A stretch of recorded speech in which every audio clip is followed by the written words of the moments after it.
오늘은 이제 로마서 5장 19절부터 21절까지 말씀을 읽고 또 우리 주님 주시는 은혜를 나누도록 하겠습니다. 한 사람이 순종하지 아니함으로 많은 사람이 죄인 된 것 같이 한 사람이 순종하심으로 많은 사람이 의인이 되리라.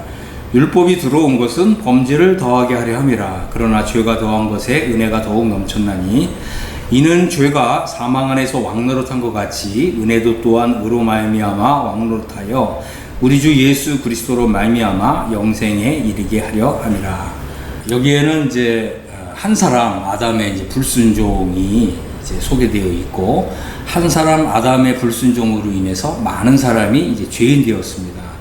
많은 사람이 이 죄인 되었다고 하는 것은 단순히 어떤 이제 죄를 유전받아서 그저 이렇게 죄인 됐다라고 하는 이제 의미보다는 한 사람 아담의 불순종을 본받아서 또 많은 사람들이 또 이런 이 죄를 짓게 되고, 또 마찬가지로 이런 이제 불순종으로 인해서 이제 죄인이 되었다라고 하는 이제 이런 의미죠.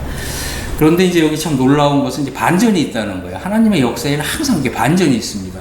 그 반전이라는 것은 한 사람 그리스도의 순종으로 인해서 많은 사람이 의인이 되었다라고 하는 거죠. 그래서 우리 이제 좀 성경을 볼 때 이런 거 좀 아주 중요하거든요. 그러니까 한 사람 그리스도의 순종으로 모든 사람이 의인 되었다 이렇게 말하고 있지 않다는 거예요. 어떤 사람들은 이렇게 이제 이런 그 아담의 불순종으로 인해서 모든 사람이 죄인 된 것처럼 예수 그리스도의 이런 순종으로 모든 사람이 이렇게 의인 되었다 이렇게 해석하고 이해하는 사람이 많아요. 이렇게 되면 어떻게 됩니까? 이게 이제 만인 구원설이 되는 거거든요. 성경은 만인 구원설 얘기하고 있지 않습니다. 그리고 이제 우리가 이제 한 사람 이제 그리스도의 순종으로 인해서 많은 사람이 의인이 되었다는 거죠. 이것은 이제 그 믿음, 복음에 대한 믿음을 가진 사람만이 의인이 된다라고 하는 이제 이런 뜻이 담겨져 있고, 우리 이제 그 지난주에 우리가 첫사람 아담에게 속해 있었다. 그리고 우리는 첫사람 아담의 지위를 공유하게 되었다. 그래서 이제 우리는 이제 이 첫사람 아담에게 속한 이런 이 지위와 이 소속을 떠나서 이제 예수 그리스도에게 속하는 우리 소속을 바꾸는 이제 이런 부분에 대해서 이제 우리가 한번 이제 살펴보았습니다. 그런데 이제 이런 이 지위와 소속을 바꾼다라고 하는 이제 이런 거에 중요한 좀 신학적인 용어가 유니온이라는 단어예요. 유니온. 그래서 이제 많은 분들이 이제 유니온이라는 단어를 이제 연합이다 이제 이렇게 이제 표현을 합니다. 하지만 이것은 정확하게 말하면 사도 바울이 하나님께로부터 받은 그리스도와 연합의 진리가 아니라는 거예요. 요걸 조금 더 좀 나중에 말씀을 드리겠습니다. 그래서 이 유니온이라는 단어는 사실 이제 그리스도와의 하나됨 이렇게 이해를 해야 됩니다. 그래서 그러면은 이제 하나됨과 그 연합 이거는 무슨 차이가 있느냐? 우리가 이제 이런 부분까지 우리가 알게 좀 될 필요가 있고, 우리가 앞으로 이제 이런 부분들을 좀 공부할 겁니다. 이 사실은 이제 그리스도와 연합이라고 할 때 이 단어는 이제 영어로는 association이라는 그런 단어를 사용해요. 그럼 이건 무슨 차이가 있냐? 유니온이라고 하는 것은 이제 하나님과의 하나됨을 얘기하는 거거든요. 이것은 이제 땅에 속한 하나됨을 얘기하는 거예요. 하지만 우리가 이제 association을 얘기할 때는 우리 주님은 하늘에 계시고 우리는 땅에 있는데 하늘에 계신 주님과 땅에 있는 내가 연합을 이룬다는 거예요. 이게 이제 association이라는 단어거든요. 이제 우리가 이제 이런 이제 차이까지 이제 공부를 좀 하게 될 겁니다. 자, 그래서 이제 5장 20절에 이제 율법이 들어온 것은 이제 범죄를 더하게 함이라. 해서 이제 율법이 들어왔다는 거예요. 우리가 이제 잘 아는 대로 율법은 언제 들어왔습니까? 바로 이 모세를 통해서 이제 율법이 들어오게 된 거죠. 그럼 이제 왜 하나님은 율법을 주셨냐? 이것은 이제 범죄를 더하게 하려 함이다라고 하는 거예요. 그래서 이제 죄가 더한 것에 은혜가 더욱 넘쳤다 이렇게 말씀하고 있습니다. 죄가 들어와서 왕노릇하는 이런 이제 상황이 벌어지니까 하나님께서 이제 율법을 주셨다는 거죠. 그래서 율법을 주신 이유는 이제 범죄를 더하게 함이라 이렇게 말씀하셨고, 또 성경에서 뭐래요? 율법은 무엇이냐? 범법 때문에 더해진 것이다 그랬거든요. 그 율법의 의미, 또 하나님이 왜 율법을 주셨는가 이런 것을 잘 이해할 필요가 있다고 하는 거예요. 왜냐하면 이 부분에 대해서 이제 신학자들이 오해하고 있는 부분이 많기 때문에 그렇습니다. 그래서 이런 부분들을 하나님의 말씀을 가지고 정확하게 이제 이해를 해야 되는데 이 앞선 이제 신학자들이 가르치는 그것을 그대로 답습함으로 인해서 이 율법에 대한 오해가 있다고 하는 거죠. 첫 번째, 좀 율법에 대한 오해를 한번 살펴보겠습니다. 첫 번째는 뭐냐면, 율법을 지킴으로써 하나님 앞에서 의롭게 된다라고 하는 이런 오해가 있습니다. 그런데 이제 우리가 로마서 3장 21절을 보면 이제 율법 외에 하나님의 한 의가 나타났다 그랬잖아요. 이 말은 뭐냐면 이제 율법을 통해서 의롭게 되는 방법이 하나 있고, 또 이 율법 외에 하나님의 의를 받아서 의롭게 되는 하나님께서 새로운 길을 열어주셨다는 거예요. 우리가 이제 의롭게 되는 길이 사실은 두 가지가 있는데, 그죠? 첫 번째는 율법을 지켜 행함으로. 그래서 율법을 지켜 행함으로 살리라. 하나님께 이렇게 말씀하신 거거든요. 또 하나는 이제 이 율법 외에, 율법 밖에서, 율법과는 상관없이 의롭게 되는 길을 하나님 열어주신 거예요. 이게 뭐라고요? 이게 복음이라는 거예요. 율법 외에, 율법과는 별개로 하나님의 의를 받아서 의롭게 되는 길.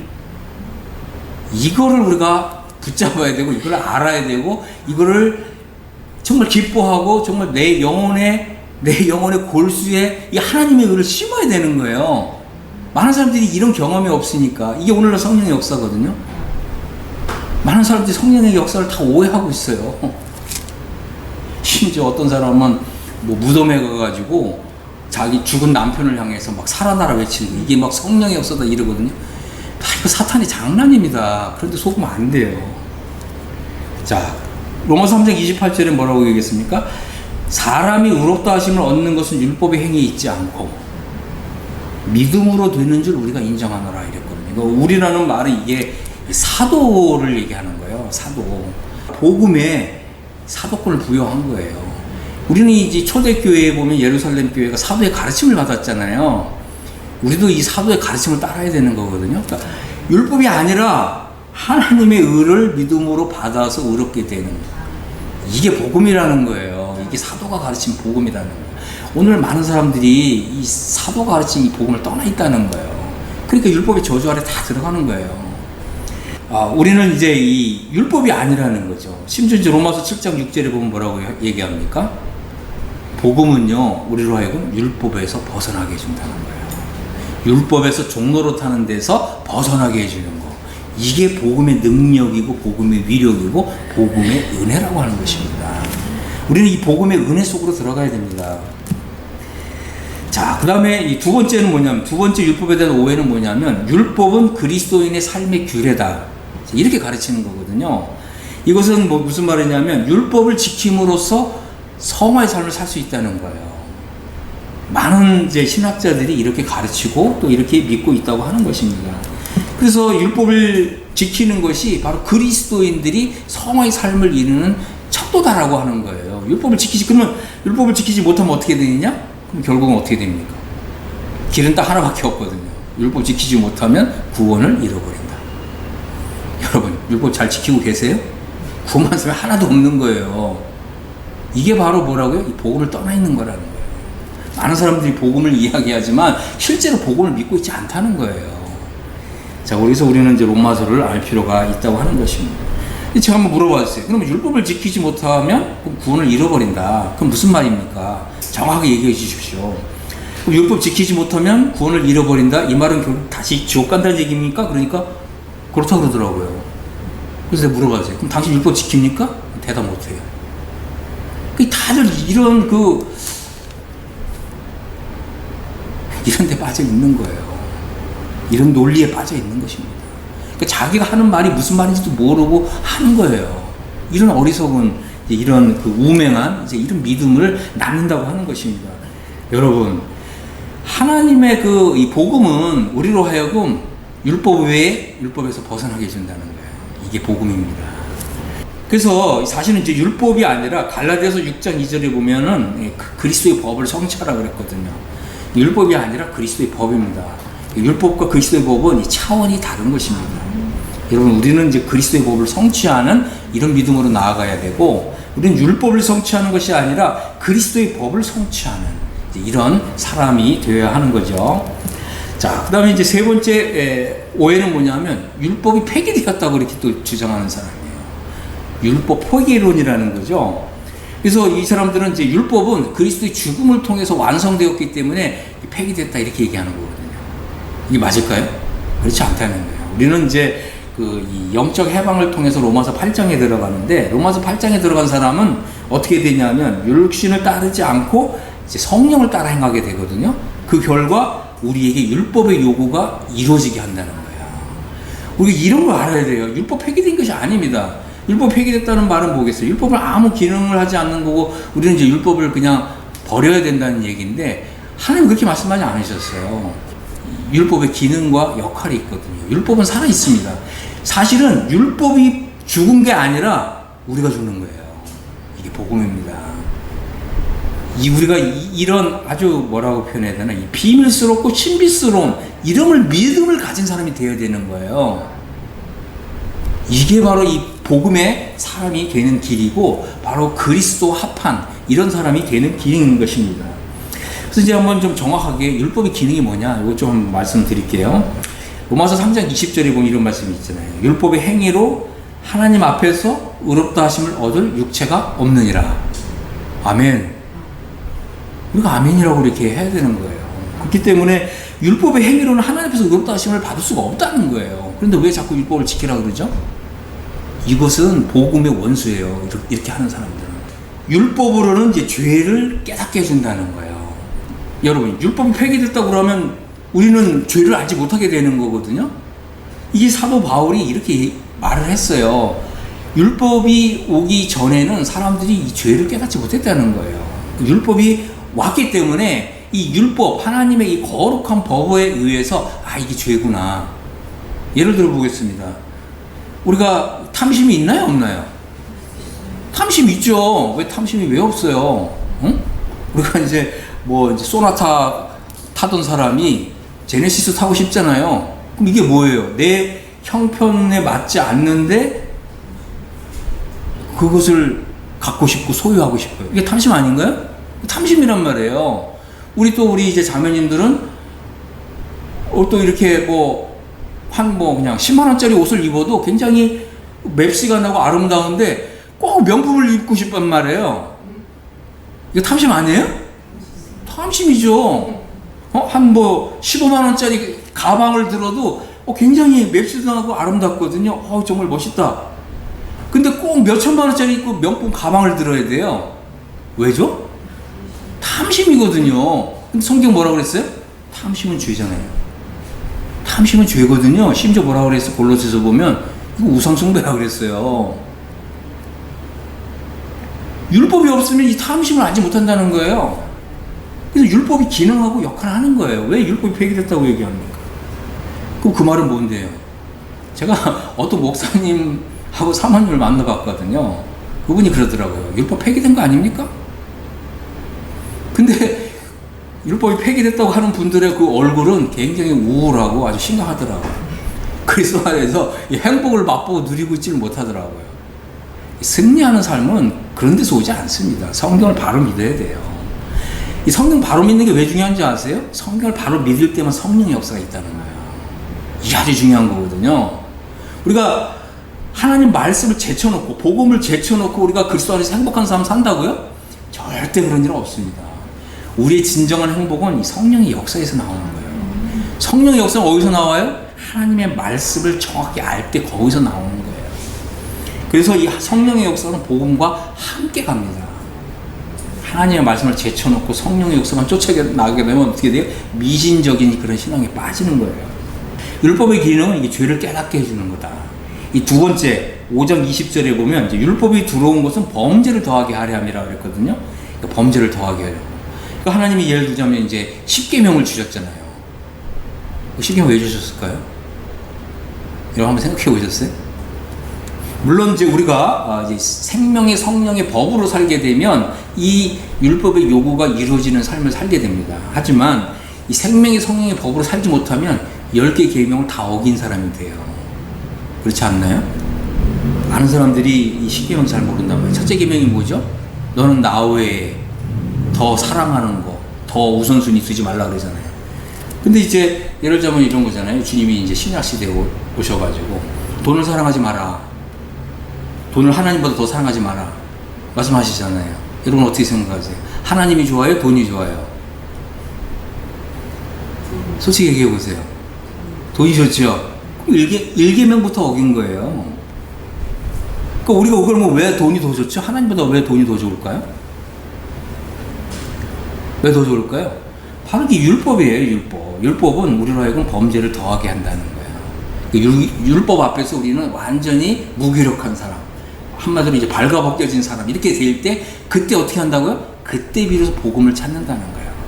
사람은요, 이렇게 처절하게 이렇게 밑바닥으로 내려갈 때, 그때 하나님 찾거든요. 그리고 복음이 정말 좋은 것을 그때 아는 거예요. 사람들은 뭔가 자기 힘이 뭔가 남아있다. 내가 뭔가 믿을 힘이 있다. 하나님 안 찾는다는 거예요.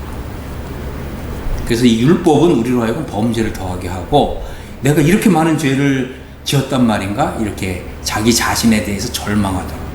우리가 이제 앞으로 또 로마서 7장도 공부할 거지만, 로마서 7장의 절망은 또 다른 차원이거든요.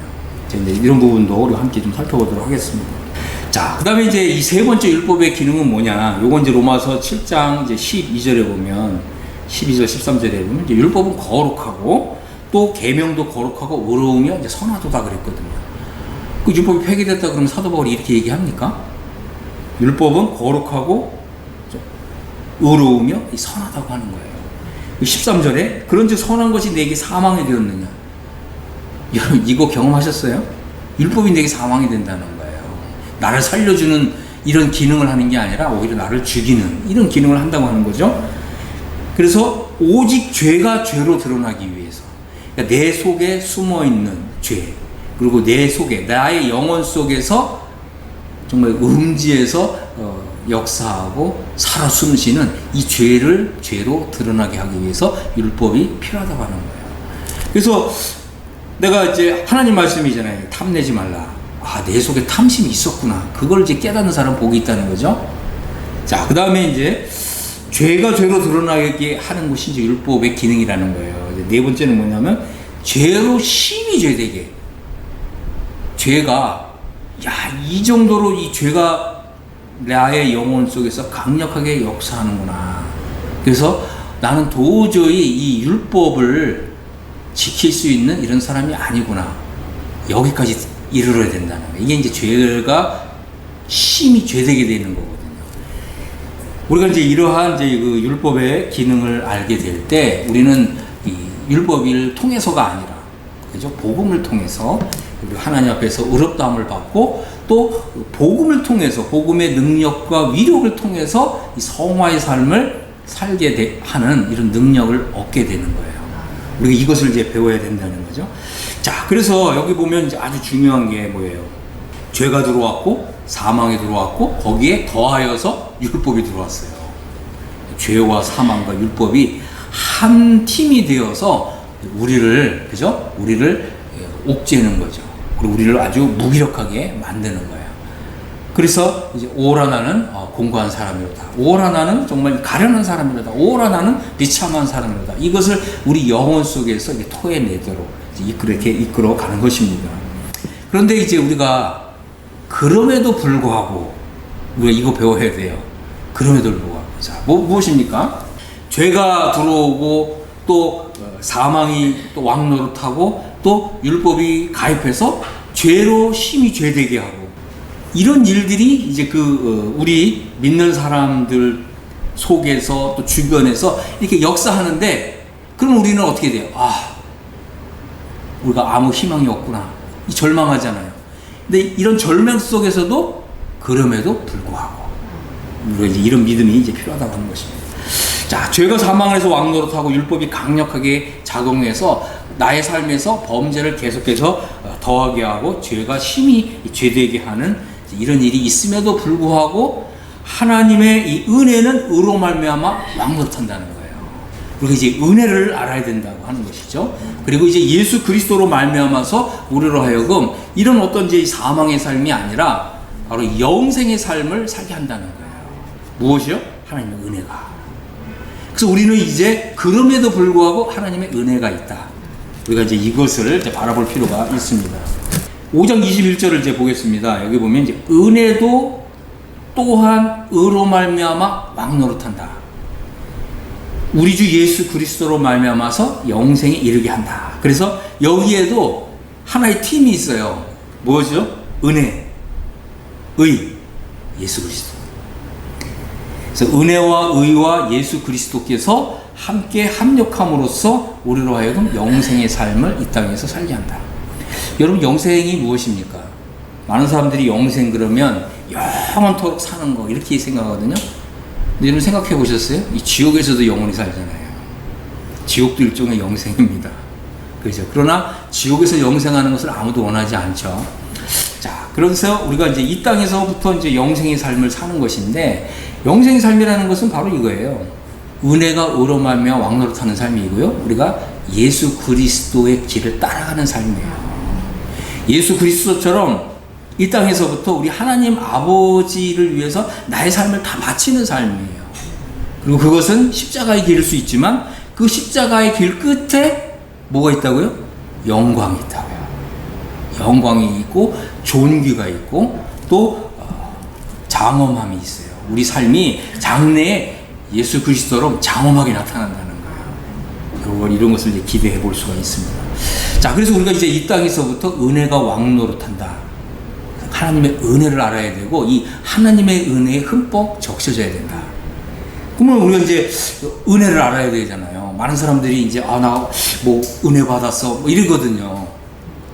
근데 여러분, 우리가 이 은혜도 참된 은혜가 있고 거짓 은혜가 있어요. 우리 이거 알아야 됩니다. 하나님께로부터 은혜 받았어 그러면서 실제 삶은 성화의 삶이 나와야 되거든요. 하나님 은혜를 받았는데 성화의 삶이 안 나오고 육신의 열매가 맺지. 그게 거짓된 은혜라는 거예요. 이것이 이런 이제 그 거짓된 은혜가 오늘날 교회에 만연되어 있습니다. 우리가 이제 이런 것을 좀 생각해 봐야 됩니다. 자, 이 은혜가 의로 말미암아 왕노릇함으로써 성화의 아름다운 열매가 맺혀지는 이것이 곧 영생의 삶이라고 하는 거죠. 이런 성화의 삶은 우리의 어떤 노력과 애씀으로 되지 않아요. 하나님의 은혜가 나의 삶에 이런 아름다운 성화의 삶의 열매를 맺히게 한다는 거예요. 은혜가 나에게 왕노릇해야 된다라고 하는 것입니다. 은혜라는 단어를 좀 검색을 해보니까 구약 성경에 144배 나오더라고요. 그리고 신약 성경에는 132회가 나와요. 그런데 이제 이 은혜도 구약 시대의 은혜와 신약 시대의 은혜가 좀 차원이 다릅니다. 제가 한번 좀 찾아봤어요. 요한복음 1장 16절에 보면 이제 은혜 위에 은혜 이런 표현이 있습니다.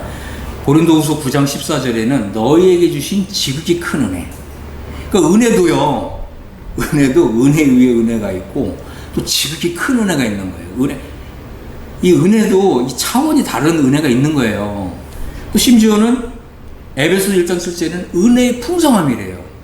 여러분, 은혜를 받는데 이 은혜 중에서도 풍성한 은혜가 있다는 거죠. 하나님 우리에게 주시고 싶어 하는 것은 이런 거예요. 더 있다는 거죠. 은혜가 있는데 그 은혜보다 더 풍성한, 더 큰 은혜가 있다. 우리가 이제 이런 것을 알 필요가 있습니다.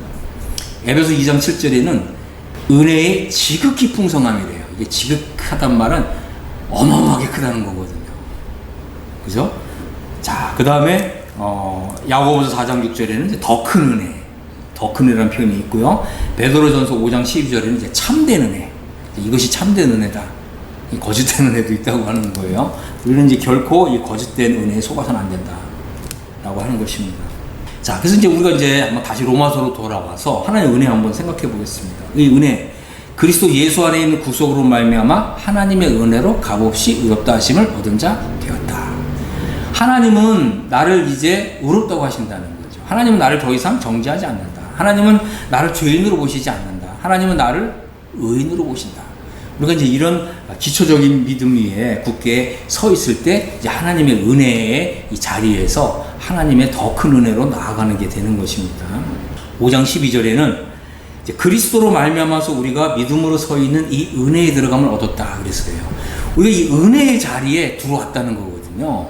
이제 이것은 굉장히 이제 중요한 것입니다. 이것은 나는 이제 은혜의 자리에 서 있다. 나는 이제 심판의 자리에 더 이상 이제 서 있지 않는다라고 하는 것이죠. 이제 이런 믿음이 필요합니다. 그래서 우리가 이 은혜의 자리에 들어왔기 때문에 나는 이제 하나님의 영광을 바라고 즐거워하는 사람이다. 이런 것이 바로 이제 로마서에서 이제 은혜를 통해서 우리의 그 신분을 확실하게 해주는 것입니다.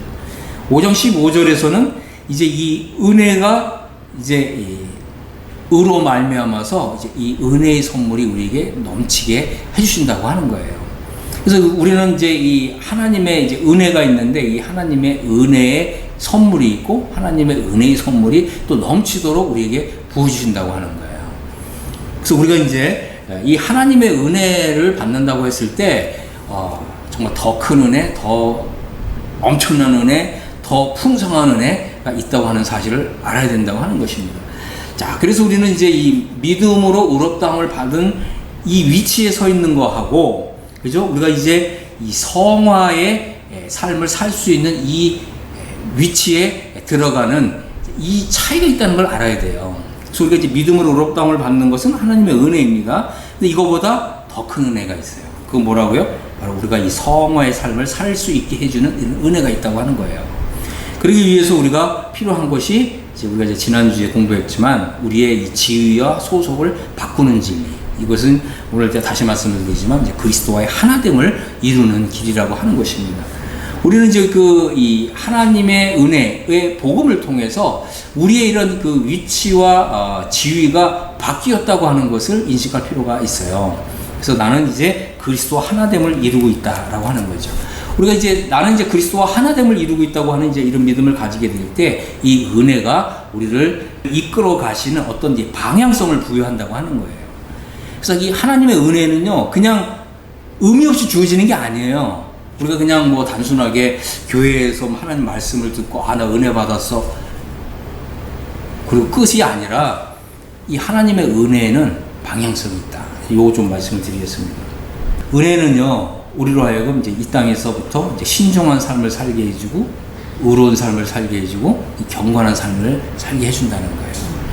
요게 이제 그 디도서 2장 11절에 소개되어 있습니다.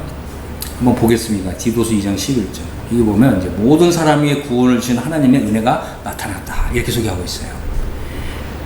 우리를 양육하시되 이렇게 되어 있는데, 여기 주어가 뭔지 아세요? 여러분? 이 주어가 하나님의 은혜예요. 자, 보십시오. 하나님의 은혜가 우리를 양육하시되 경건하지 않은 것과 이 세상 정욕을 다 버리게 해준다. 하나님의 은혜가 신중함과 의로움과 경건함으로 이 세상에 살게 해준다. 하나님의 은혜가 복스러운 소망과 우리의 크신 하나님 구주 예수 그리스도의 그 영광스러운 나타나심을 기다리게 해준다. 하나님의 은혜가 우리를 위해서 그리스도 자신을 주셨고 모든 불법에서 우리를 속량하시고 우리를 깨끗하게 하셔서 우리로 하여금 선한 일을 열심하게 하는 하나님의 친백성이 되게 해준다. 이 하나님의 은혜의 방향성이고 하나님의 은혜의 작용이라는 거예요. 우리가 이 하나님의 은혜를 이렇게 하나님의 말씀대로 이해할 필요가 있다는 거예요. 이런 믿음을 가질 필요가 있다고 하는 것입니다. 그래서 우리가 이런 것이 바로 이게 참된 하나님의 은혜라는 거예요. 우리가 이제 이 교회는 오랫동안 다니지만 이 하나님의 은혜를 이렇게 남용하고 오용하게 되면 이런 삶이 안 나오잖아요. 그 말은 뭐예요? 내가 교회를 10년, 20년, 30년 다녔어. 근데 이런 삶이 안 나왔어. 그럼 여러분 다 거짓된 은혜에 여짓고 속아 살았다는 거예요. 여러분이 아무리 신실하게 교회를 다녔고 하나님을 믿었어도 이해하셨어요? 많은 사람들이 교회에서 칭찬받잖아요. 이분은 정말 신실한 성도야. 근데 이런 삶이 나오냐고요. 제가 이제 지난번에도 말씀드렸지만 많은 기독교인들이 그죠? 교회에 대해서는 잘한다고, 교회 사람들에 대해서는 잘한다고요. 근데 가족들을 등한히 하잖아요. 그래도 어떻게 하라고 그랬어요? 주님은 믿음의 가족들에게 더 잘하라고 그랬잖아요. 가족들에게 잘 못하면서 교회에서 교회 사람들한테 아주 잘했단 말이에요. 근데 오히려 그게 우리 믿지 않는 가족들이 하나님을 믿는데 걸림돌이 다 됐거든요. 이건 뭐라고요? 거짓된 은혜에 속았다. 여러분, 거짓된 은혜에서 나와야 됩니다. 거기 빠져 있어서는 안 돼요. 그래서 여러분의 삶을 잘 돌아보시기 바랍니다. 헛된 은혜를 전파하는 그런 교회에 더 이상 몸담고 있어서는 안 되는 거예요. 하나님의 은혜는 분명한 이런 방향성을 가지고 있어요. 우리로 하여금 더 풍성한 은혜를 주신다고 하는 거예요. 근데 이렇게 은혜를 주시는 이유는 뭐라고요? 우리가 구원을 받을 뿐만 아니라 영광스러운 구원을 받도록 하는 거예요. 성경에서 뭐라고 얘기하는지 아세요? 사도 바울이 이런 얘기했어요. 하나님 우리를 복음으로 부르신 것은 우리로 하여금, 잘 들어보세요, 예수 그리스도의 영광을 얻게 하려니라 이랬어요. 이 영광은요, 예수 그리스도께서 받으신 영광과 무슨 차이가 있는 이런 영광이 아니에요. 예수 그리스도와 동일한 영광을 얻게 해주는 거예요. 저는 이 구절을 읽고 깜짝 놀랐어요. 저는 그 전에도 이 구절 수천 번 읽었지만 이거 깨닫지 못했거든요. 여러분, 예수 그리스도께서 얼마만큼의 큰 영광이 들어가셨을까요? 사도 바울이 예수 그리스도의 영광을 보고 눈이 멀었잖아요.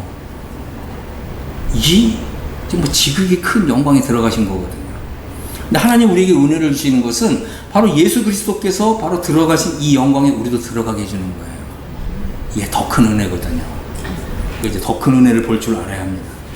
자, 그 다음에 이제 우리가 한 가지 생각해 볼 거는, 이 하나님의 은혜는 의와 함께 작용하고 역사한다는 거예요. 의가 굉장히 중요하죠. 자, 그래서 우리는 이제 그저 그냥 예수님을 믿고 그냥 교회에 열심히 다니는 것만으로는 이 하나님의 은혜의 작용이 일어나지 않는다. 우리는 정확하게 이 하나님의 의를 알아야 된다. 이 은혜는 하나님의 의와 함께 작용한다는 거예요. 하나님의 은혜만 작용하지 않는다는 거예요. 이 하나님의 은혜만, 이 의가 없으면 이 하나님의 은혜는 작용하지 않는다는 거예요. 우리가 이걸 알아야 돼요. 그래서 은혜와 의가 함께 역사하고 작용한다는 거예요. 자, 그래서 우리는 무엇보다도 먼저 이 하나님의 의를 받아서 의로워졌다고 하는 이런 믿음이 아주 절실히 필요하다고 하는 것입니다. 많은 사람들이 이제 교회를 다니지만 다 자기의 의를 내세우려고 하잖아요. 그죠? 좀 하나님을 위해서 뭔가 봉사하고, 하나님을 위해서 헌신하고, 심지어 하나님께 뭔가 이렇게 헌금하고, 근데 그거 다 자기 의거든요. 자기 의 자랑하거든요. 그런 것이 아니라는 거예요. 우선 무엇보다도, 우리는 이제 이 하나님의 의를 받아서 의로워졌다고 하는 이 이신득이의 믿음을 정확하게 이해할 필요가 있습니다. 성화의 삶을 사는 것은 나의 어떤 노력과 애씀, 자기 의로는 결코 이룰 수 없다라고 하는 것입니다. 그러나 하나님의 의가 이제 내 안에 들어오게 되면 이 하나님의 의가 이 성화의 삶을 살 수 있는 원동력으로 작용한다고 하는 것입니다. 그래서 모든 것이 하나님에게서 나오고 모든 것이 하나님의 은혜에서 나온다라고 하는 것입니다. 무엇보다도 먼저 하나님은 이제 예수 그리스도의 그 완성된 속량을 통해서 우리에게 하나님의 의를 주신다는 거예요. 그래서 내 안에 예수 그리스도의 속량이 이루어졌다고 하는 믿음이 아주 중요한 것이죠. 이제 이런 예수 그리스도의 속량이 이루어졌다고 하는 이런 믿음을 가질 때 하나님은 그 믿음을 보시고 나에게 하나님의 의를 넣어주신다고 하는 거예요. 그래서 우리는 이제 이신득이라는 거죠. 나는 이제 하나님의 의를 받은 사람이야. 그렇다면 우리는 어떻게 이 하나님의 의를 아주 소중하게 값진 것으로, 보배로운 것으로 이렇게 여겨야죠. 그렇지 않습니까? 그리고 내가 이제 하나님의 의를 받아서 나는 이제 하나님의 의를 가진 사람이야. 이러면 우리의 자존감이 굉장히 높아지는 거거든요. 많은 사람들이 나 이신득이 믿어 그러는데 자존감이 높아진 일이 없어. 아직 믿음이 안 온 거예요. 여러분들이 이제 이것을 이해했을지 모르지만, 그죠? 보세요. 잘 생각해 보세요. 예수님께서 십자가에서 하나님의 의를 완성하셨어요. 그래서 이제 하나님도 의롭다고 선포하시는 거거든요. 그런데 하나님께서는, 우리 하나님 아버지께서는 바로 예수 그리스도의 그 어떤 이제 십자가의 어떤 그 이 사역을 통해서, 십자가의 그 순종을 통해서 우리 하나님 아버지를 의롭다고 하셨기 때문에 이 하나님의 의가 예수 그리스도에게 하나님 보좌 우편자를 내주신 거예요. 이 하나님의 의가 이렇게 작용하는 거거든요. 그리고 우리 이제 주 예수님께서는 이제 이 성령님을 이제 보내주시는 거예요.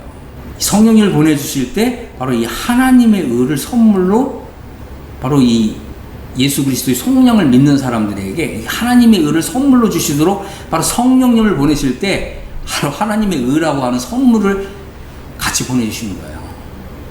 그래서 이제 예수 그리스도의 이 성령을 믿는 사람들은 이제 하나님의 의를 선물로 받는 거예요. 자, 보십시오. 하나님 의롭죠? 왜요? 하나님 의기 때문에. 예수님 의롭죠? 의로우신 예수님이시잖아요. 그죠? 왜 의롭죠? 하나님의 의 때문에. 성령님도 의로우신 성령님이세요. 성령님 왜 의로우시죠? 하나님의 의 때문에. 그럼 나도 의롭죠? 왜 의롭죠? 하나님의 의를 받아서 의로운 거예요. 많은 사람들이 이 믿음이라고 하는 거를 자기 공로하거든요. 내가 하나님을 믿으니까, 내가 예수님을 믿으니까 하나님 나를 의롭다고 하셔. 그래서 이거를 마치 나의 공로로 돌리는 거예요. 이게 아니라는 거예요. 그래서 하나님도 그렇고 예수님도 그렇고 성령님도 그렇고 내가 의로운데 이 의가 다 똑같은 거예요. 이게 바로 이제 우리가 이 이신득이의 믿음이라고 하는 거죠. 우리가 이런 믿음을 가질 때 하나님의 은혜가 의로 말미암아 예수 그리스도를 통해서 작용함으로 우리로 하여금 영생의 삶을 살게 해준다라고 하는 것입니다. 우리는 이제 이 사도 바울과 같은 믿음을 가질 필요가 있어요. 사도 바울은 이런 걸 생각하면서 와, 이거 예수 그리스도를 아는 지식이 참 고상하다. 여러분, 이렇게 이 복음이 이렇게 고상하다고 느껴보신 적 있으세요? 복음이 이렇게 고상한 거예요. 정말 고차원적인 것이고, 그죠? 그래서 내가 이제는 그리스도를 위해서 내가 기존에 알던 거, 내가 기존에 내가 믿었던 거, 이거 다 배설물로 여긴다 그런 거예요. 왜요? 지금 복음을 통해서 하나님이 나에게 주신 이것이 더 어마어마하고 더 좋은 것이고 더 위대한 것임을 알았기 때문에. 그 율법 아래에서 행했던 그 모든 것, 율법 아래에서 가졌던 그 모든 믿음은 배설물에 불과하다고 하는 것을 이제 깨달았다는 거죠. 왜 그렇죠? 복음의 더 영광스러움과 복음의 더 광채를 보았기 때문에. 그래서 바울이 이제 이렇게 고백했어요. 나는 이제 그리스도 안에서 발견되기를 원한다. 여러분, 그냥 그 예수님 믿고 그저 교회 다닌다 그래서 다 그리스도 안에서 발견되는 게 아니에요. 그리고 뭐라고 얘기했습니까? 내가 가진 의는 이랬잖아요. 바울이 가지고 있었어요. 우리도 가지고 있어요. 저도 가지고 있어요. 뭘 가지고 있습니까? 율법에서 난 의가 아니라 오직 그리스도를 말미암은 것이니 곧 하나님께로부터 난 의라. 하나님께로부터 난 의를 바울이 가지고 있었어요. 소유하고 있었어요. 자, 그래서 나에게는 의가 있다. 그죠? 이것은 하나님께로부터 난 의다. 이런 믿음을 가질 때 나의 믿음과 사도 바울의 믿음이 같아지는 거예요. 아멘. 이런 믿음을 가질 때 나는 사도 바울과 동료가 되는 거예요. 동료. 놀랍지 않습니까? 바울과 같은 믿음이 된다니까요. 제가 어떤 분에게 굉장히 신실한 어떤 분한테 우리는 이제 사도 바울과 같은 믿음을 가져야 됩니다. 그랬더니 두 가지 응답이 나오더라고요. 첫 번째, 교만하다. 어떻게 우리가 사도 바울 같은 믿음을 갖냐. 우리 거지 같은 믿음을 가져서 겨우 천국에 들어가는 것도 감지덕지지. 이거예요. 두 번째, 사도 바울과 같은 분이 얼마나 위대한 분인데 우리 같은 사람이 사도 바울 같은 믿음을 가져. 우리는 그런 믿음 가질 수가 없어. 사도 바울은 사도 바울이니까 그 사람만의 어떤 독특한 어떤 자질 그것 때문에 바울이 그런 믿음을 가진 거지. 이런 것이 이제 오늘날 기독교의 모습입니다. 우리는 어떻게 해요? 사도 바울 같은 믿음을 가져야 되는 거예요. 사도 바울과 같은 믿음을 가질 때 우리는 사도 바울과 같은 동료의 믿음이 갖게 되는 거예요. 사도 바울과 이 파트너십을 이루는 거예요. 사실은 이제 사도 바울과 파트너십을 이루어야 예수 그리스도 파트너십이 이루어지는 거예요. 우리가 지금 이제 이렇게 사도 바울이 하나님께로부터 우선 부활해서 영광 가운데 계신 우리 주님께로부터 받은 이런 이 복음의 영광을 이제 우리에게 소개하는 거예요. 이제 이렇게 할 때 우리가 정말 이 사도 요한이 말한 대로 빛 가운데 거하신 하나님과 그 아들과 함께하는 사귐 가운데 있게 되는 거예요.